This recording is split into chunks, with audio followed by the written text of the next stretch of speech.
Hello everyone, मेरा नाम है सुहानी और मैंने अपना सीए फाइनल का फर्स्ट अटेम्प्ट नवंबर 2023 में दिया है। एंड मैं अपनी कुछ लर्निंग्स, मेरी कुछ मिस्टेक्स जो कि मैंने स्पेशली जो उन 1.5 डेज एग्जाम लीव में जो मिलती है हमें उसमें की, वो मैं आपके लोगों के साथ शेयर करना चाहती हूँ इस वीडियो के थ्रू, ताकि आप लोगों मिस्टेक्स ना करें। सबसे पहले तो जो हमें एग्जाम पीरियड जो हमारा 16 डेज का रहता है और जो 1.5 डेज की लीव रहती है, उसमें हमें ये मेक श्योर करना चाहिए कि हम लोग पैनिक ना हो। तो मैंने क्या मिस्टेक करी थी कि मैं बहुत ज़्यादा पैनिक हो गई थी एग्ज़ाम को लेकर, बहुत ज़्यादा अंडर कॉन्फिडेंट हो गई थी। मुझे ऐसा लग रहा था कि मुझे कुछ भी याद नहीं है। एंड आई थिंक वो चीज़ नॉर्मल होती है कि सभी को यही लगता है। मैं सिर्फ अकेली नहीं थी जिसे लग रहा था कि मैं ब्लैंक हूँ। बहुत सारे लोग रहते हैं जिन्हें ऐसा लगता है कि ब्लैंक हूँ, बट मुझे ऐसा लगा सिर्फ मैं ब्लैंक हूँ। मैं ऑलरेडी बहुत पैनिक हो रखी थी, बहुत अंडर कॉन्फिडेंट थी और उस वजह से मुझे ये भी बहुत लग रहा था कि मैं ब्लैंक हूँ, मुझे कुछ भी याद नहीं, जबकि मैंने बहुत ज़्यादा पढ़ाई करी थी और मैंने बहुत मेहनत करी थी अपनी सी फाइनल के लिए। एफआर का फर्स्ट पेपर था एंड यूजुअली हम एक्सपेक्ट करते हैं कि एफआर का पेपर मॉडल के बाहर नहीं जाता है और वो एग्रीगेट बनाने में एफआर हमारी मदद करता है, क्योंकि पिछले 5 साल का पेपर बुक से ही आया था और मैं भी इसी ट्रेंड को समझते हुए अपना फर्स्ट पेपर एफआर का देने गई थी, यही ट्रेंड देखते हुए कि हाँ ऐसा ही कुछ पेपर आएगा एफआर का। बट मैं एफआर का पेपर जब मैंने एग्जामिनेशन हॉल में देखा तो बहुत ही out of the box paper आया था और ऑलरेडी बहुत ज़्यादा पैनिक करा हुआ था मैंने। और उस पेपर को देखते ही मुझे लगा कि मुझे कुछ भी नहीं आता, इसमें तो सब कुछ नया है, कुछ नहीं हो पाएगा अपना। तो मैंने जैसे तैसे मैंने पेपर करना स्टार्ट करा, धीरे धीरे मैंने पेपर करना शुरू करा। और जब मैंने पेपर करना शुरू करा तो फर्स्ट क्वेश्चन मैंने शुरू करा जो बैलेंस शीट का यूजुअल क्वेश्चन आता है हमारा 20 मार्क्स का। और वो बैलेंस शीट मतलब जो यूजुअल प्रोसेस रहती है वो भी मैं नहीं कर पाई।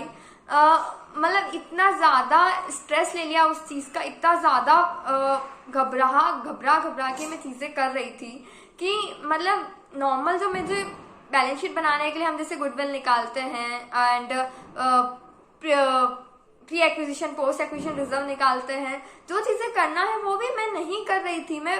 और इतना बुरा मैंने प्रेजेंटेशन दिया उस चीज़ का। तो मैंने क्या करा, क्वेश्चन नंबर फर्स्ट करना शुरू करा बैलेंस शीट वाला। मुझसे नहीं बना, 15-20 मिनट बाद मैंने 4-5 पेज छोड़ दिए। उसके बाद बाकी का पेपर करने लग गई। बाकी का पेपर भी मुझे पता नहीं है आज की डेट में, ना ही मैंने देखे हैं कोई रिव्यूज कि मेरा सही है या गलत है, क्योंकि मैं नहीं देखना चाहती उस चीज़ को अभी फिलहाल।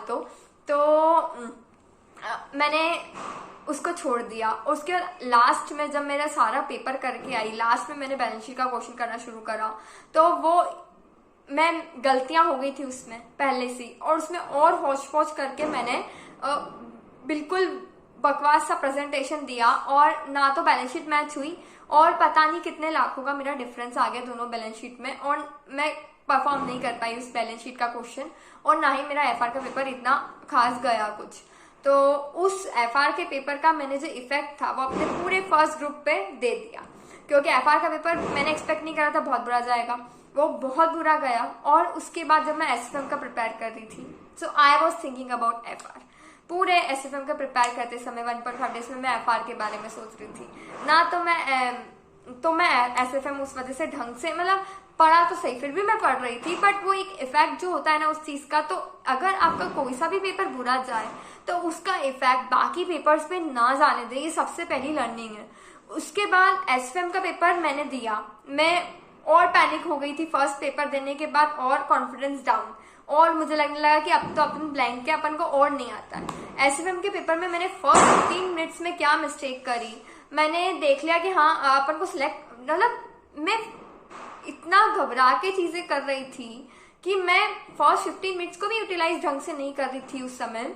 मैंने ढंग से पेपर ही नहीं पढ़ा 15 मिनट में, मैं बस देख रही थी जबकि मुझे ढंग से पेपर पढ़ना चाहिए था। मैंने जो क्वेश्चन सोचा था कि मुझे ये आता है, ये मैं कर लूंगी, ये सिलेक्ट करा मैंने, और वही क्वेश्चन मैं नहीं कर पाई जब इम्प्लीमेंट करने गई तो एसएफएम का पेपर। और एसएफएम का paper out of the box नहीं था, क्वेश्चन बन जाते हैं, लेकिन एक क्वेश्चन में 2-3 पार्ट रहते, तो एक पार्ट टफ आया था, एक पार्ट इजी आया था, एक पार्ट टफ, एक पार्ट इजी, ऐसा था। अभी मुझे क्वेश्चन नंबर 6 क्वेश्चन आते हैं, उसमें से 5 करने रहते, फर्स्ट कंपलसरी रहता है। क्वेश्चन नंबर 5 और क्वेश्चन नंबर 6 2 ऑप्शन में थे। अभी मुझे क्वेश्चन नंबर 5 में भी उतना ही पार्ट आता था जितना क्वेश्चन नंबर 6 में आता था। मुझे ऐसा लगा वहां पर जब मैंने पेपर कर रही थी, बट मुझे बाद में मैंने जब क्वेश्चन नंबर 5 कर दिया, वो फॉरेक्स का क्वेश्चन था। फॉरेक्स के क्वेश्चन में एक भी आप अगर क्या बोलते हैं अपना जो दे रखे रहते कोटेशंस, वो अगर उल्टा ले लोगे तो आपका पूरा क्वेश्चन 0 मार्क्स मिलेंगे।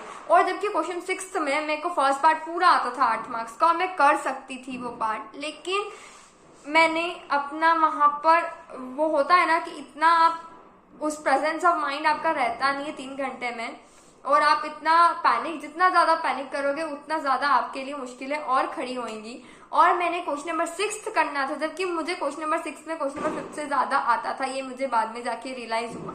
और मैंने करा क्वेश्चन नंबर 5, जो कि मुझे बाद में पता चला कि मेरे किसी भी दोस्तों ने नहीं करा है, क्योंकि क्वेश्चन नंबर 5 में जो सेकंड पार्ट था, जो कि मुझे लगा कि मैंने कर रखा है ऐसा क्वेश्चन, और मैंने कर दिया जैसा मुझे समझ आ रहा था वैसा मैंने कर दिया, बट वो भी क्वेश्चन नंबर 5 सही है या गलत मुझे नहीं पता। जबकि मुझे क्वेश्चन नंबर 6 में एटलीस्ट जो एक पार्ट नहीं आता था, वो भी मुझे आधा आता था, ये मुझे बाद में रियलाइज हुआ। तो मैंने ये मैंने पढ़ा बहुत, लेकिन जो वहां पर 3 घंटे में इम्प्लीमेंट करना था वो इम्प्लीमेंट हुआ ही नहीं। तो शायद उसकी एक और मिस्टेक है मेरी कि मैंने एक भी मॉक टेस्ट पेपर नहीं दिया था। तो ये चीज एक और है कि मैं वहां पर 3 घंटे में इम्प्लीमेंट नहीं कर पाई जितना मैंने पढ़ा था। एसएम का पेपर भी ठीक गया। उसके बाद जो अपना आता है ऑडिट में मैं बस यही सोच रही थी, हर पेपर में मैंने यही सोचा मैं ब्लैंक हूँ, मुझे कुछ नहीं याद है।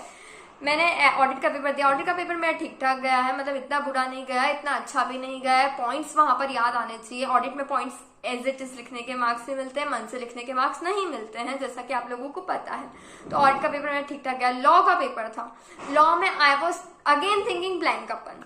अब मैंने लॉ में फेमा के अमेंडमेंट्स आए थे, अभी आप लोगों को तो पता नहीं होगा, May 24 वाले जो बाद वाले देखेंगे, तो फेमा के अमेंडमेंट्स तक मैंने याद करे थे। इतना ज्यादा पढ़ा था मैंने, बट मैंने क्या सोचा कि 1.5 डेज में मुझसे रिवाइज नहीं हो पा रहा है। और मैंने जो पीछे के 3 चैप्टर रहते थे, मीटिंग्स वाला, अपॉइंटमेंट वाला और एक और मैनेजरियल रिम्यूनरेशन वाला जो रहता है, वो जो 3 चैप्टर है जिसमें से हमेशा 30 मार्क्स का आता है, हमेशा एक ट्रेंड है। तो मुझे ऐसा लगा कि यार मैं एक बार रिवाइज कर लिया, मुझे लगा ब्लैंक चल रहे, याद है नहीं। मैंने यही सोचा कि मुझे ये याद है नहीं, तो मैं आगे कैसे बढ़ू, सबकी कल ही 30 मार्क्स का आने वाला है, मैं पास हो जाऊंगी इतने में। तो मैं आगे नहीं बढ़ सकती इन चैप्टर्स को छोड़ के।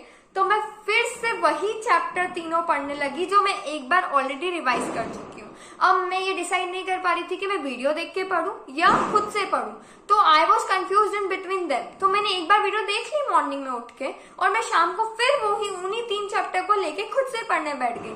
सुबह भी एग्जाम डे के दिन मैंने उन्हीं को पढ़ा, और फेमा जो कि कम से कम 10 से 12 मार्क्स का आया। और सीए फाइनल में ऐसा ही होता है कि अगर आपने 1.5 डेज में नहीं पढ़ा ना, तो आप नहीं कर पाओगे एग्जाम में जाके। फेमा के अमेंडमेंट किसी भी बच्चे ने नहीं करे थे, लेकिन मैंने वो याद करा था फेमा का अमेंडमेंट लिटरली, और 3-3 बार 4-4 बार मैंने फेमा का अमेंडमेंट पढ़ा था। लेकिन 1.5 डेज की लीव्स में मैंने वो चैप्टर छोड़ दिया फेमा, कि नहीं इतना बड़ा चैप्टर मुझसे नहीं हो रहा है। और मैंने एक बार भी वीडियो देख के नहीं गई फेमा की। एंड मतलब मुझे अभी की डेट में तो मुझे खुद को समझ में नहीं आता है कि मैं वो फेमा का चैप्टर क्यों छोड़ के गई थी, क्योंकि मेरे पास समय था। मैं एटलीस्ट एक बार शुभम सिंगल सर की इतनी अच्छी वीडियो है फेमा की, मैंने उनके नोट से ही पढ़ा था, मैं एक बार 1 घंटा 1.5 घंटा 2 घंटा 1.5 की स्पीड में सुन सकती थी और वो अमेंडमेंट एक बार देख सकती थी, बट मैंने नहीं देखा। लॉ के पेपर में 1.5 जो 15 मिनट्स मिलते हैं, फर्स्ट 15 मिनट्स, उसमें मैंने बिना पेपर ढंग से पढ़े ये सोच लिया कि मुझे नहीं आता है, मुझे 6 में से सिर्फ 2 क्वेश्चन आते हैं, और मैंने ढंग से क्वेश्चन भी नहीं पढ़ा, और मैं इतने आराम से आंसर लिखना शुरू कर दिया जैसे मेरे पास तो 3 घंटे नहीं 6 घंटे मिले मुझे पेपर देने के लिए। मैंने लिखना शुरू करा, 2 क्वेश्चन लिख दिए, 1-1.5 घंटा बीत गया। उसके बाद मैंने जब क्वेश्चन पढ़े तब मुझे समझ में आया कि ये क्वेश्चन मुझे आते हैं, और उस चक्कर में मेरा इतना टाइम वेस्ट हो चुका था कि मेरे पास ना एमसीक्यू करने का एक ऑप्शन था या थ्योरी करने का ऑप्शन। मैं एमसीक्यू पे शिफ्ट हो गई। उसके बाद मेरे पास जब आखिरी में समय बचा ही नहीं, मेरा पेपर मैंने 10 मार्क्स का तो अटेम्प्ट ही नहीं करा, जो कि था फेमा का। 2 ऑप्शन थे अगेन, क्वेश्चन नंबर 2 और क्वेश्चन नंबर 3। उसमें क्वेश्चन नंबर 2 में मेरे को एक क्वेश्चन अच्छे से आता था, क्वेश्चन नंबर 3 में मेरे को दोनों क्वेश्चन थोड़े थोड़े आते थे, अच्छे से नहीं आते थे। तो मैं डिसाइड फिर नहीं कर पाई कि मुझे कौन सा करना चाहिए कौन सा नहीं। मैंने क्वेश्चन नंबर 2 करा। उसके बाद उसमें फेमा के 2 क्वेश्चन थे। उसमें से एक क्वेश्चन जब मैंने पेपर के स्टार्टिंग में पढ़ा था तो मैंने सोचा था कि हाँ मुझे क्वेश्चन आता है। मैंने पहले ऑब्वियसली मैंने 3 बार फेमा पढ़ रखा था, पहले मुझे कुछ तो याद होना चाहिए था, तो मुझे वो याद था। बट आखिर में मेरे पास समय नहीं बचा और मैं भूल गई कि मुझे ये क्वेश्चन करने का बाकी है। और बहुत सारे जो क्वेश्चन थे बीच बीच में जो कि मैंने छोड़ दिए थे बीच में करते करते कि नहीं आखिरी में लिखेंगे आखिरी में लिखेंगे, और वो आखिरी कभी आ ही नहीं पाया क्योंकि मेरा समय ही खत्म हो गया। तो मेरा एक एडवाइस है आप लोगों से कि अगर आपको कोई सा भी क्वेश्चन कर रहे हो ना, तो वो क्वेश्चन जितना आ रहा है ना, गलत आ रहे तो गलत ही सही, लेकिन वो पूरा कंप्लीट करके ही आगे बढ़ो, क्योंकि आखिरी में समय नहीं बचता और आपको खुद को ध्यान नहीं रहता है कि आप कौन सा क्वेश्चन वहां छोड़ के गए थे, कौन सा क्वेश्चन करके गए थे। तो यही मेरा फर्स्ट ग्रुप का लर्निंग था। एंड फर्स्ट ग्रुप में उसके बाद सेकंड ग्रुप का मैंने अपना थोड़ा सा संभल गई थी मैं, और मैंने थोड़ा ढंग से पेपर दिए, लिख के आई हूँ एटलीस्ट मैं अच्छे से, मैं अपना 100% दिया। और पैनिक मतलब मैं सीख गई थी कि मुझे पैनिक नहीं करना है उन 4 पेपर के एक्सपीरियंस के बाद। बट मैं चाहती हूँ कि आप लोग जो भी ये वीडियो देख रहे हैं, ये आप लोग पहले से समझ लीजिए, पैनिक बिल्कुल नहीं होना है, कॉन्फिडेंट रहना है, और ये बिल्कुल नहीं सोचना है कि आप ब्लैंक है। चौथा, अगर आपने कोई चैप्टर पहले पढ़ रखा है, अगर पहले से पढ़ रखा है तो 1.5 डेज में वो चैप्टर रिवाइज करके जाएंगे किसी भी हालत में, क्योंकि फिर आपने पहले क्यों पढ़ा, अगर आपको छोड़ना ही था तो पहले क्यों पढ़ा। ये मैं आज तक रिग्रेट करती आ रही हूँ कि यार मैंने क्यों पढ़ा जब इतना ही छोड़ना था मुझे। तो अगर आपने कोई चैप्टर पहले पढ़ रखा है तो उसको छोड़ के नहीं जाना है, 1.5 डेज में पढ़ना है। और दूसरा कि आपको कॉन्फिडेंस रह के ही देना है, और वो 15 मिनट्स में पूरा पेपर अच्छे से पढ़ना है। ये नहीं सोचना है कि अरे मेरे को आता ही नहीं है, एक बार में गो थ्रू ऐसे फटाफट पन्ने पलटा के, जो कि मेरी मिस्टेक थी, मैंने गलती करी। एंड शायद उस चीज का गलती का मुझे बहुत ज्यादा बुरा चीज देखने को मिल सकती है। हो सकता है, कुछ भी हो सकता है वो तो, लेकिन मैं बता रही हूँ कि शुरू के 4 पेपर में मैंने ये मिस्टेक करी है। और कोई सा भी पेपर बेकार जाए उसका इफेक्ट दूसरे पेपर पे मत आने देना। ये बोलना बहुत आसान है, आई नो, मैंने सफर किया है, बट ये इम्प्लीमेंट आपको करना ही पड़ेगी चीज, वरना आप पास नहीं हो पाओगे। क्योंकि आजकल आईसीए का ऐसा है कि बहुत आउट ऑफ द बॉक्स चीजें जो आप एक्सपेक्ट नहीं करते वो चीजें हो जाती हैं। आईसीए का शुरू से ऐसा ही रहा है, एफआर के पेपर में किसी ने एक्सपेक्ट नहीं किया था बट हुआ।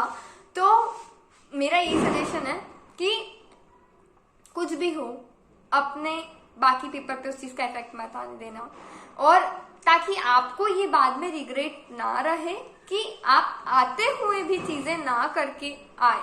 मतलब कोई नहीं पढ़ता है तो उसे रिग्रेट बिल्कुल भी नहीं होना चाहिए कि नहीं पढ़ा था, ठीक है क्या कर लेते, नहीं आता तो नहीं करके आ पाते। बट किसी ने पढ़ रखा होता है और उसके बावजूद वो ढंग से अपना आंसर प्रेजेंट करके और लिख के नहीं आ पाता है, तो शायद उससे बुरी दुख कभी नहीं होता है किसी को भी।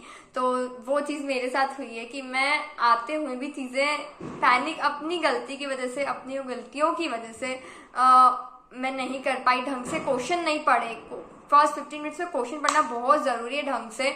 और अगर आपको कोई क्वेश्चन आ रहा है ना तो करो, छोड़ो मत। जैसे कि एसएफएम में मुझे था कि नहीं मुझे करना है, ये भी करना है, वो भी करना है, ये भी करना है, वो भी करना है।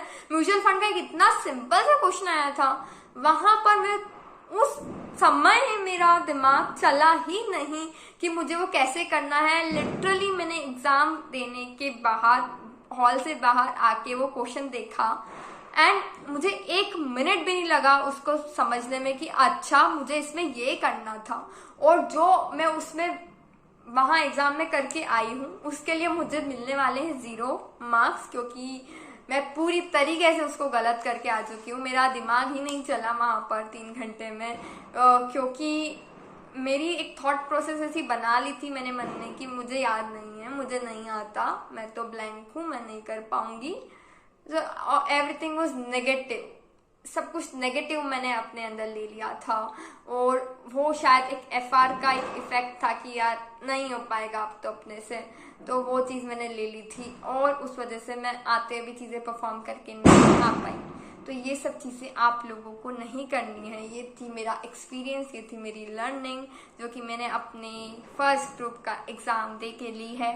और अब रिज़ल्ट मेरा जनवरी में आएगा, जब तक के और मैं आपको रिज़ल्ट भी ज़रूर बताऊंगी, वॉट एवर इट बी, भले नेगेटिव हो पॉजिटिव हो।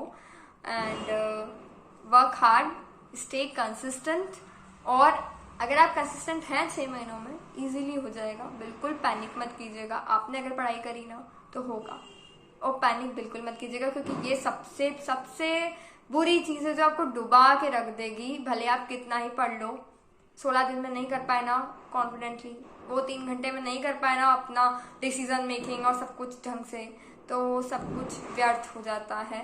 ठीक है, तो thank you, that is it for today, and thank you so much for listening.